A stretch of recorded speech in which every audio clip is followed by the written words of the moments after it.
சித்திரை மாத அமாவாசையை முன்னிட்டு திருச்செந்தூர் சுப்பிரமணிய சுவாமி கோயிலில் பக்தர்கள் கூட்டம் அலைமோதுகிறது. அந்த காட்சிகளை பார்க்கலாம்.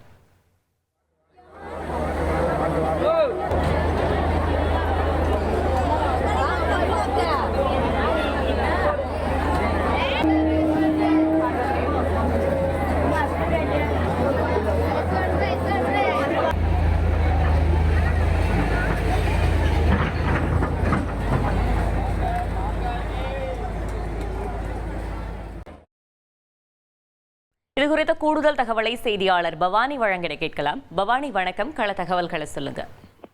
கண்டிப்பாக. அதாவது திருச்செந்தூர் சுப்பிரமணிய சுவாமி திருக்கோயிலுக்கு அதிகப்படியான பக்தர்கள் வருகை தருவது வழக்கம். வருகை தரக்கூடிய பக்தர்கள் கடலில் புனித நீராடத்தில் முருகனை வழிபட்டு வருவாங்க. குறிப்பாக சித்திரை மாத அமாவாசையை முன்னிட்டு இந்த திருச்செந்தூரில் அதிகப்படியான பக்தர்கள் தற்பொழுது குவிந்து காணப்பட்டு வருகின்றனர். தற்பொழுது வரக்கூடிய பக்தர்கள் குடும்பத்துடன் நீண்ட வரிசை. என்னோட பிசினஸுக்கு ஜிஎஸ்டி நோட்டீஸ் வந்திருக்கு பாரு. உடனே ஜிஎஸ்டி எக்ஸ்பர்ட் பேசு. உடனே எப்படி கிடைக்கும்? பாஸ் வாலா பி தி பாஸ். சுவாமி தரிசனம் செய்து வரக்கூடிய காட்சிகளை நம்மால் பார்க்க முடிகின்றது. தங்களது முன்னோர்களுக்கு தர்ப்பணம் கொடுப்பதற்காக பல்வேறு பகுதிகளில் இருந்து வந்த பக்தர்கள் அதிகாலை முதலே கோவில் முன்பிருக்கக்கூடிய கடற்கரையில் புனித நீராடி நாளைக்கு நீரில் குளித்துவிட்டு குடும்பத்துடன் நீண்ட வரிசையில் நின்று சுவாமி தரிசனம் செய்து வருகின்றனர். இதனால் பொது தரிசனம், 100 ரூபாய் கட்டண தரிசனம், 60 வயதிற்கு மேற்பட்டோருக்கான தரிசன வரிசையில் பக்தர்கள் கூட்டம் அலைமோதி காணப்படுகிறது.